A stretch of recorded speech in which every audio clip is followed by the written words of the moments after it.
Alright, and with Guardians of the Galaxy Volume 3 finally out and being magnificent in my opinion, I decided to finally dig deep into the Guardians of the Galaxy Omnibus. Now it's funny, I only read the first volume or two of this series when it came out, though it was just so I was kind of eager to try to reread it and see if my opinion changed, and I'm about to get into that. But let's talk about what's in here, which is Avengers Assemble 1-8, which is mostly an Avengers story, but the second half involves the Guardians and sets up their series.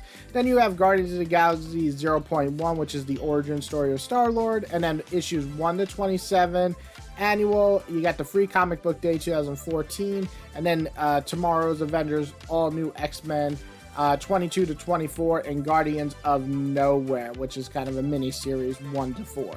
So Guardians of the Galaxy by Brian Bendis, the best way I can describe it, it's big blockbuster fun, both the good and bad sides of that statement. Basically, we start with the Avengers Assemble storyline that halfway through becomes a team up with the Guardians, and I have to be honest, this one kind of bored me a little too much. It's the hollow version of every single team-up comic, just way too many characters, and besides some decent dialogue here or there, some snappy banter, this is made strictly for, in my opinion, non-comic fans to read comics every once in a while. If you're a comic fan at this point, these characters don't feel anything like the ones from the comics at this point. Then we get into the actual Guardians run, and the opening shows Quill's origin, and man is it not pretty. Unlike the movie, that is also sad and tragic, this is much more brutal and tragic.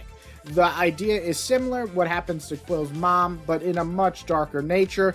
Once we get past that, we're thrown into the modern day with Quill bringing back the Guardians as a team up to stop Thanos. This works on most levels as a fun romp, and the second arc in particular, including Angela, is actually really fun and some great banter between the groups. The first two arcs are done with a lot of flair, which you expect from the Guardians, and I think it's a very, very easy jumping on point for people who have never read the Guardians of the Galaxy comics before. Then we start having our ups and downs after that. With two strong arcs starting, we're thrown into a team getting split up in the third arc. And let me be honest, it's not nearly as fun because it's the Guardians of the Galaxy and they're not together. And though there's some great moments for Rocket and Quill, saying that, it just doesn't feel interesting in the long run. And then we fill in the missing blanks on how Starlord and Drax return from the Cancerverse, which happened in the last run. And this is the strongest part of the Omnibus next to the second arc. And we really get a kind of really bad Venom arc, which is just Venom taking over the different Guardians, giving them new forms and, you know, selling toys and comics and stuff. Overall, the ending of this Omnibus is pretty weak.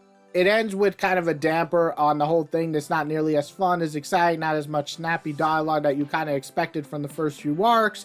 And this just isn't Bendis during his, like, Ultimate Spider-Man or Daredevil run. And this just isn't Bendis during, like, his Ultimate Spider-Man run or his Daredevil. It's just not as good. But I also don't think this is his, like, Legion or Checkmate bad. I think it's just a fluffy blockbuster action plot with a whole bunch of crazy characters and cameos. And if you can get it half off or less and you're a fan of the comics or even just the movies, the Guardians of the Galaxy, it might be worth grabbing. I'd probably give it a 2.5 out of 5. I don't think it's horrible, but I don't think it's great. I think it's just right in the middle of the 5-point system as a decent read that's fluffy, fun, blockbuster feel. And if you like this video, hit that like button, that means a lot. If you love this video, hit the subscribe button. That means a lot because I got more videos like this coming out soon. And everybody else, have a wonderful day. I don't know what I was going to say. I was going to say something clever, but then I never really come up with anything clever. But yeah, have a great day.